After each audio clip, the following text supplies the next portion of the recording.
नमस्कार दोस्तों, हम लेकर आ चुके हैं आप लोगों के लिए 20 मिनट में शाम की 50 ताज़ा और बड़ी खबरें बताएंगे। दोस्तों, प्रधानमंत्री नरेंद्र मोदी के खिलाफ कोर्ट में भड़के राहुल गांधी, कहा मेरी और मेरी पार्टी की छवि खराब करने की कोशिश की जा रही है। आखिरकार क्यों दोस्तों? उत्तर प्रदेश पुलिस को जनता ने कहा चूड़ियां पहन लो। बताएंगे कैसे कावड़िया गुंडागर्दी मचा रहे हैं, मासूम लोगों को क्यों पीट रहे हैं और ये कावड़िया असली हैं भी या नहीं, ये भी बात करेंगे। और क्यों आखिरकार दोस्तों अखिलेश यादव ने बीजेपी के ऊपर कसा तंज, बताएंगे क्या बोले चंद्रशेखर रावण ने दोस्तों संसद में मचाया हंगामा, कहा अगर कार्रवाई नहीं करते बनती तो छोड़ दो कुर्सी। बताएंगे कैसे दलित और आदिवासियों की हत्या पर भड़क गए चंद्रशेखर आजाद। तमाम मुद्दों पर करेंगे बात, लेकिन उससे पहले अगर आपने अब तक हमारे चैनल को सब्सक्राइब नहीं किया तो कर लीजिए। पास में एक घंटी आएगी, इसको भी दबाइए ताकि हर वीडियो की जो अपडेट है वो आप तक पहुंच पाए। दरअसल दोस्तों आपको बता दे चले, कोर्ट में जमकर भड़के राहुल गांधी, कहा मेरे खिलाफ जितने भी आरोप लगाए गए हैं वो सब झूठे। दरअसल आपको बता दे चले दोस्तों, अब तो राजा को भी ये लगने लगा है कि तमाम विपक्ष ने डरना ही छोड़ दिया है, क्योंकि अब ईडी और सीबीआई दोस्तों विपक्ष के लिए भी एक खेल बन चुकी है। विपक्ष भी जानता है कि ईडी सीबीआई का यूज सिर्फ हम लोगों को परेशान करने के लिए और गिरफ्तारियों के लिए किया जाता है, तो लोगों ने डरना ही बंद कर दिया कि करो जितनी कार्रवाई कर सकते हो। अब नरेंद्र मोदी इस बात से परेशान है दोस्तों कि कल राहुल गांधी के जो तेवर थे कोर्ट में वो देखने लायक थे।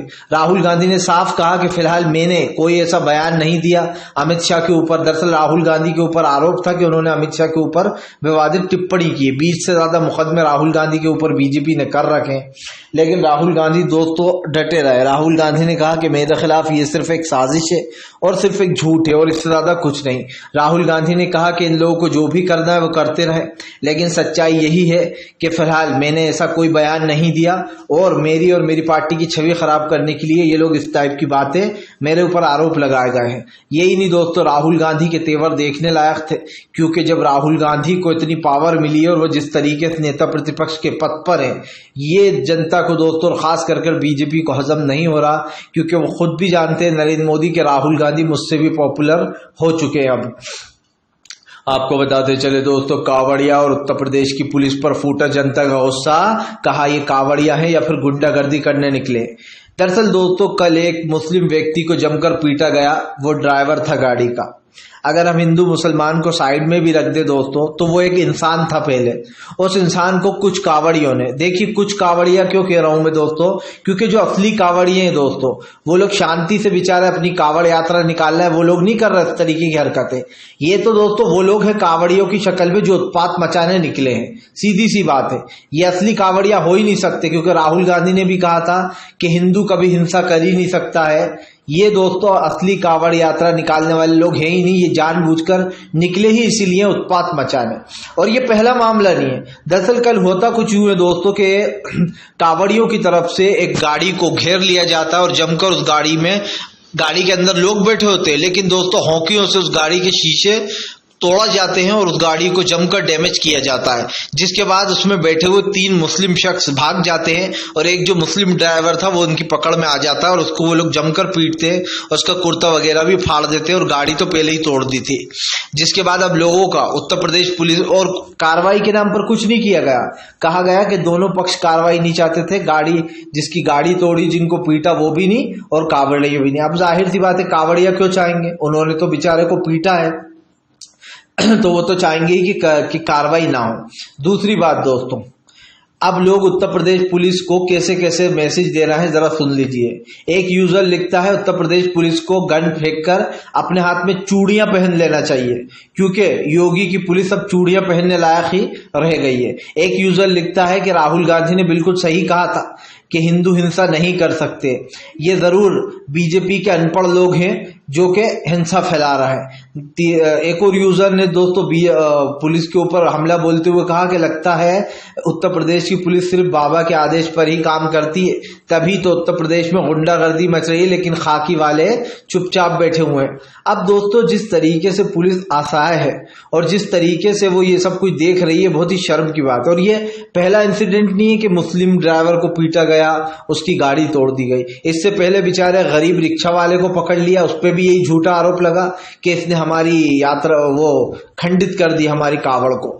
जबकि दोस्तों मान लीजिए अगर हो भी गई तो क्या आप किसी को पीटोगे, आप किसी को मारोगे? क्या देश में कानून नहीं है? सबसे बड़ी बात दोस्तों, कोई भी जानबूझकर तो ऐसा करता नहीं है।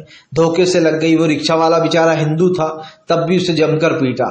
इससे पहले दोस्तों चलिए, उसने तो टक्कर मार दी थी पेट्रोल पंप के पास दोस्तों। पेट्रोल पंप पर रुक गए कावड़िए और वहां पर जमकर हंगामा किया। उस पेट्रोल पंप में भी जमकर तोड़फोड़ की। तो अब आप समझ सकते हैं कि बस बहाना चाहिए कि हमारी कावड़ ये हो गई, हमारी वो हो गई। दरअसल दोस्तों ये लोग असली हिंदू हैं ही नहीं। और ये बेचारे जो असली कावड़िए हैं ना, वो तो बहुत प्यार से और बहुत शांति से अपनी कावड़ यात्रा निकाल रहा है। ये तो जानबूझकर वो लोग हैं दोस्तों जो हिंदू भाइयों का नाम खराब करना चाहते हैं और जानबूझकर ऐसा माहौल बनाना चाहते हैं दोस्तों जिससे कि हिंदू मुस्लिम हो या फिर लोगों में नफरत का माहौल बने।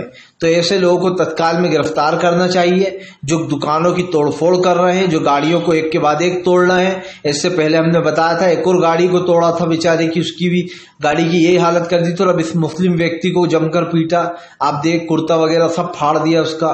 तो कम से कम इन पर कार्रवाई की होना चाहिए। और अगर नहीं कर सकती तो वाकई में मुझे भी यही लगता है कि उत्तर प्रदेश पुलिस को हाथों में चूड़ियां पहन लेना चाहिए, पुलिस की रिवॉल्वर फेंक देना चाहिए। आपको बता दें चले दोस्तों, फिलहाल राहुल गांधी मिले दोस्तों मोची से। मोची बोले मेरी आंखों में आंसू आ गए, आज तक कोई नेता हमसे मिलने नहीं आया। दरअसल दोस्तों राहुल गांधी की पहचान पता है क्या है? राहुल गांधी को अलग, नेताओं से अलग राहुल गांधी को उनकी पहचान इसलिए बनाती है क्योंकि राहुल गांधी दोस्तों हमेशा गरीब छोटे से छोटे इंसान से मिलने रुकते हैं। कभी भी हमने और आपने नहीं देखा कि नरेंद्र मोदी किसी गरीब दुकान पर रुके हो या किसी से बात की हो। नरेंद्र मोदी रुकते हैं पूंजीपतियों में, उनके साथ सेल्फियां खिंचाते हैं और निकल लेते हैं। लेकिन दोस्तों राहुल गांधी का अलग है। राहुल गांधी इस देश के एक ऐसे नेता बन चुके है दोस्तों जिनकी शुरुआत ही गरीबों से होती है, जो दोस्तों गरीबों से मिलते हैं और उनका हालचाल जानते हैं। कल राहुल गांधी ने जिस तरीके से दोस्तों खास कर जो जूते का काम करते हैं उनके पास पहुंचे दोस्तों, उनसे जाकर मोची से मिले, उन्होंने बताया, उनकी आंखों में आंसू आ गए। उन्होंने कहा कि पहली बार मेरे पास कोई इतना बड़ा इंसान मिलने आया हमसे और हमारा दर्द और हमारी तकलीफों के बारे में जाना और पूछा। उन्होंने कहा कि ये बहुत अफसोस की बात है। राहुल गांधी ने कहा कि आप लोग इतनी मेहनत करते हैं, आप मोची का काम करते हैं और हाँ आप टैलेंटेड हैं। सही बात है दोस्तों, हमारे देश में इतने अच्छे जूते बनाने वाले हैं तब भी हम विदेशों से जूते पहनते हैं मंगाकर। और इस आपकी गलती नहीं है, इसमें गलती है सरकार की, क्योंकि वो चाइनीज चीजों को बढ़ावा देती है। एक तरफ दिखावा करती है कि हमने यहाँ पे बंद कर दी, दूसरी तरफ चाइना का सामान भना भना आता है हमारे इंडिया में। और हमारे देश का जो टैलेंट है दोस्तों दबा हुआ है। हमारे देश में इतने अच्छे अच्छे दोस्तों कारीगर है जो बहुत शानदार शूज बनाते हैं, और भी चीजें हैं दोस्तों, चाहे लकड़ी का काम हो या दोस्तों जो है यहाँ पर तमाम फर्नीचर्स का काम हो, इस तरीके की चीजें होती है। तो इसकी राहुल गांधी ने जमकर तारीफ की और ये भी आश्वासन दिलाया कि मैं आपका मुद्दा जरूर उठाऊंगा क्योंकि आपके लिए कोई आवाज नहीं उठाता है। तो ये काबिल तारीफ जरूर करूंगा मैं राहुल की। आपको बता दें चले दोस्तों, फिलहाल एक बार फिर से भारतीय जनता पार्टी के ऊपर फट पड़े अखिलेश यादव। अखिलेश बोले सरकार से कोई उम्मीद नहीं, अभी तो सिर्फ जनता ने इनको जो है आधा ही सबक सिखाया है, 2027 में पूरा सबक सिखाने को तैयार है जनता। दरअसल दोस्तों योगी आदित्यनाथ तो खैर जाने ही वाले हैं, ये तो तय है, योगी बाबा कुछ भी कर लें इस बार वो सीएम फेस नहीं होने वाले उत्तर प्रदेश का। उनका राजनीतिक कैरियर यही समाप्त होने वाला है, ये भी आप लिख कर रख लीजिएगा। दूसरी बात दोस्तों, इस बार 2027 का साफ साफ रिजल्ट दिखाई दे रहा है कि इस बार इंडिया गठबंधन का परचम लहराने वाला है। और जिस तरीके से उत्तर प्रदेश की जनता ने दोस्तों इनका असली चेहरा भांप लिया है कि जैसे ही हम इन्हें ताकत देते हैं, जैसे ही हम इन्हें सीटें जिताते हैं तो ये लोग अपनी औकात पर आ जाते हैं। ये लोग अमीर लोगों का फायदा कराते हैं, गरीबों की बस्तियां तोड़ना, एक एक साथ 25,000 50,000 लोगों को बेघर कर देना और उसके बाद हंसना दांत निकाल कर। इस देश में पहला सीएम मैंने ऐसा देखा है योगी को दोस्तों कि वो दांत निकालकर सामने वाला हंसता है, गरीबों के घर उजाड़कर उनको आंसू देकर, उनकी आंखों में गरीबों के आंसू होते हैं और एक राज्य का सीएम खुलेआम दांत निकालकर हंसता है और कहता है वो देखो मेरी रैली में बाबा का बुलडोजर खड़ा है। कौन सा उनका काम कर दिया बुलडोजर करके? अभी मुझे सीएम की पावर दे दो, 2 मिनट में रुला दूं योगी को दोस्तों, मैं 2 मिनट में। योगी रो रो कर देश छोड़कर भाग जाता ना, खतरनाक परेशान करूं मैं। तो परेशान करना और पावर किसी के पास भी आ जाए, बच्चे के पास अभी आप एक बच्चे को पावर दे दो, वो योगी को रुला देगा दोस्तों। तो कम से कम ये सोचना कि मैं बहुत पावरफुल हूं या मैंने लोगों का जीना हराम कर दिया है, तो उसमें कोई बड़ी बात नहीं है। तुम्हारे पास पावर है इसलिए लोग डर रहे हैं बेचारे, इसलिए परेशान है। कल कोई पावर किसी और के पास होगी, तुम सत्ता में नहीं होगे, तब क्या करोगे।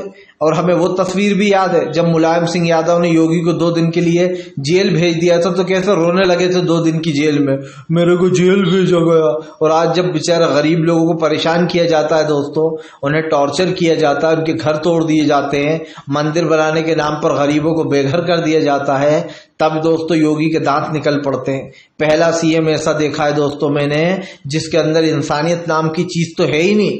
आप समझिए, वो नाम मैं लेना नहीं चाहता हूं जो मुझे योगी में दिखाई देता है, लेकिन दोस्तों ये जरूर कह सकता हूं कि इतना खतरनाक सीएम मैंने आज तक नहीं देखा जो जनता को परेशान कर कर खुश हो। और ऐसे लोगों को सीएम बनने का कोई हक ही नहीं है जो लोग दोस्तों जनता के लिए काम ना करे, सिर्फ कुर्सी तोड़े और लोगों को डराएं धमकाएं, जेल में इनकाउंटर करवा दें या फिर झूठे इनकाउंटर हों। अखिलेश यादव ने जो बातें बोली थी वो बातें अब लोगों को सच लगने लगी हैं कि वो बातें सब सच हैं। आपको बता दें चले दोस्तों, फिलहाल एक बार फिर से भारतीय जनता पार्टी के खिलाफ ममता बनर्जी ने खोला मोर्चा, कहा अरविंद केजरीवाल के साथ बहुत बुरा हो रहा है। दरअसल आपको बता दें चले, कल ममता बनर्जी अरविंद केजरीवाल के घर पहुंची। अरविंद केजरीवाल के घर जाकर उन्होंने सुनीता केजरीवाल यानी कि केजरीवाल की जो वाइफ है सुनीता केजरीवाल जी, उनसे मुलाकात की। उसी वक्त आपको बता दें उस दौरान राघव चड्ढा समेत कई और नेता भी मौजूद रहे। ममता बनर्जी से जब मीडिया ने बात की तो उन्होंने बताया कि केजरीवाल के माता पिता और उनकी फैमिली से मिलने आई थी, आश्वासन देने आई थी कि वो उनके साथ हैं। ऐसा दूसरी तरफ आपको बता दें केजरीवाल को ईडी से के मामले में बेल मिल गई थी, लेकिन बीजेपी ने बड़ी चालाकी से उनको कोर्ट के अंदर ही सीबीआई से गिरफ्तार करवा दिया। मुझे तो हैरत इस बात की होती है कि तत्काल में कोर्ट को ऐसी चीजों पर रोक लगाना चाहिए जिस तरीके से कानून का मजाक बनाया जा रहा है। और हमने जिंदगी में पहली बार देखा कि चुने हुए सीएम जिनको जनता ने वोट देकर चुना है उन लोगों को गिरफ्तार किया जाता है और दोस्तों फिर उनके इस्तीफे मांगे जाते हैं। तो सवाल वही है दोस्तों, और मैंने पहले भी कहा और फिर कहूंगा कि उत्तर प्रदेश की दिल्ली के लोगों ने 7 सीटें बीजेपी को कैसे जिता दी, ये हैरानगी की बात है भैया। 7 की 7 सीटें बीजेपी की, वो भले ही कितने मार्जिन से जीती, 1000 वोट, 2000 वोट, 3000 वोट, लेकिन दोस्तों मैं हैरान हूं कि काम अरविंद केजरीवाल ने किया दिल्ली के लिए दोस्तों, और लोकसभा के टाइम पर लोगों ने बीजेपी को वोट दे दिया, दिल्ली के लोगों ने। भाई मैं तो यही कहूंगा कि दिल्ली के जो लोग हैं जिन्होंने बीजेपी को वोट दिया है, भाई वो बड़े ही समझदार हैं यार। मतलब किस बेसिस पर वोट दिया ये मुझे समझ में नहीं आ रहा है, और मैं समझ भी नहीं पा रहा हूं दोस्तों, क्योंकि एक ऐसा इंसान जो खुलेआम ये कह रहा हो इस देश का प्रधानमंत्री कि अगर ये लोग आ गए तो ये मंगलसूत्र छीनकर घुसपैठी और ज्यादा बच्चे वालों को बांट देंगे। इसका मतलब तो यही होता है कि दिल्ली के लोग दोस्तों नरेंद्र मोदी की सोच से वो रखते हैं दोस्तों सहमति, क्योंकि वही लोग वोट कर सकते हैं जो नरेंद्र मोदी को सपोर्ट करते हैं और जो नरेंद्र मोदी की इस तरीके की खास कर टुच्ची और दोस्तों अजीब और गरीब और खास करके देश विरोधी या फिर यूं कहते हैं कि मुस्लिम विरोधी नफरती भाषा को एक्सेप्ट करते हैं। क्योंकि मैं अभी भी यही कहूंगा दोस्तों कि जिन लोगों ने भी वोट दिया है बीजेपी को, उनकी विचारधारा भी कहीं ना कहीं बीजेपी वाली हो गई है। कब तक रहेगी ये नहीं कह सकते, सबकी आंखें खुलती हैं। उत्तर प्रदेश में भी आपने देखा होगा कि ये कहते थे हम बहुत मजबूत है, अब कोई नहीं हरा सकता है हमें। लेकिन दोस्तों हालांकि लोकसभा और विधानसभा की बात अलग होती है, हमें पता है विधानसभा में केजरीवाल ही जीत जाएंगे फिर से, लेकिन फिर भी लोकसभा में भी किसने वोट दिया ये सोचने वाली बात है दोस्तों। आपको बता दें चले दोस्तों, फिलहाल एक बार फिर से भारतीय जनता पार्टी के खिलाफ गरज पड़े दोस्तों चंद्रशेखर आजाद। पूरे संसद में चंद्रशेखर ने मचा दिया हंगामा, हाथों में 2 नेम प्लेट तख्तियां लेकर बीजेपी के ऊपर अकेले चढ़ पड़े। दरअसल दोस्तों चंद्रशेखर आजाद की एक खासियत ये है कि वो अकेले ही जो है यहाँ पर प्रोटेस्ट शुरू कर देते हैं, अगर उनके साथ कोई हो या ना हो। कल ऐसे ही हमें देखने को मिला, चंद्रशेखर आजाद ने दोस्तों बीजेपी के खिलाफ मोर्चा खोल दिया। आजाद ने कहा कि फिलहाल चाहे कुछ भी हो जाए इस बार जो है हम दलित और आदिवासियों को इंसाफ दिलाकर रहूंगा। उन्होंने कहा कि अभी तो 2024 के लोकसभा में आधा ही सबक सिखाया है, अगर ये लोग नहीं माने तो 2027 में पूरा सबक सिखाकर इन्हें सत्ता से बाहर करेंगे। चंद्रशेखर आजाद ने कहा कि राजस्थान और उत्तर प्रदेश में दलित और आदिवासियों की हत्याएं हो रही हैं एक के बाद एक, लेकिन दोनों ही जगह कुछ नहीं हो रहा। और याद है दोस्तों, अभी कुछ दिन पहले तमिलनाडु में एक कत्ल हो जाता है बीएसपी नेता जो कि दलित थे दोस्तों, और उसके बाद जमकर हंगामा मचता है। बीजेपी भी कहती है देखो भैया दलित की हत्या कर दी गई, लेकिन आपको पता है उसका हत्यारा कौन निकला? और उसका हत्यारा निकली बीजेपी की एक नेता दोस्तों, जिसने दलित व्यक्ति की हत्या करवा दी।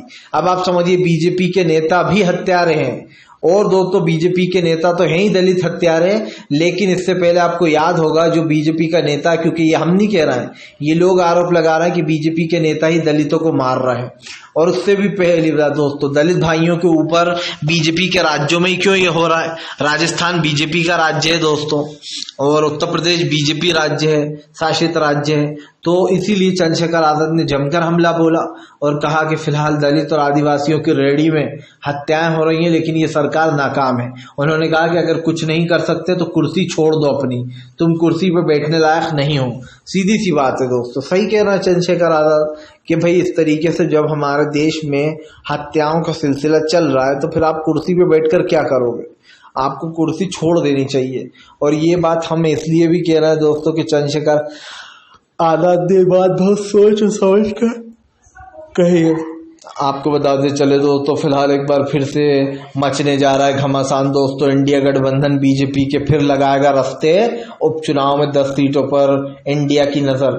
दरअसल आपको बताते चले दोस्तों, उपचुनाव पर दोनों ही नेता पक्ष और प्रतिपक्षों की नजर है, क्योंकि आपको बताते चले दोस्तों, एक तरफ जहां इंडिया गठबंधन अपने जीत का हैट्रिक छोड़ना नहीं चाहता है, तो वहीं दूसरी तरफ दोस्तों इस बार बीजेपी भी चाहती है कि उसको ये हार का सामना ना करना पड़े।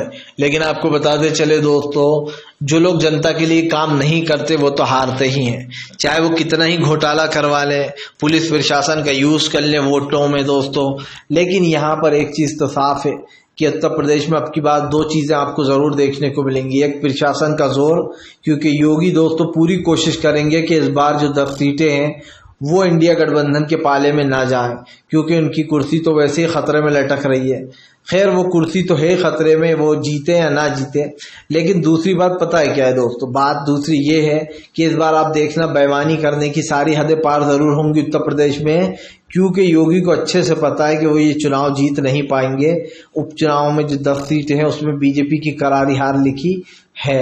और हमने पहले भी कहा और फिर कहेंगे दोस्तों कि हर जगह इस बार जो है इंडिया गठबंधन का परचम लहरा रहा है। नरेंद्र मोदी और उनकी फौज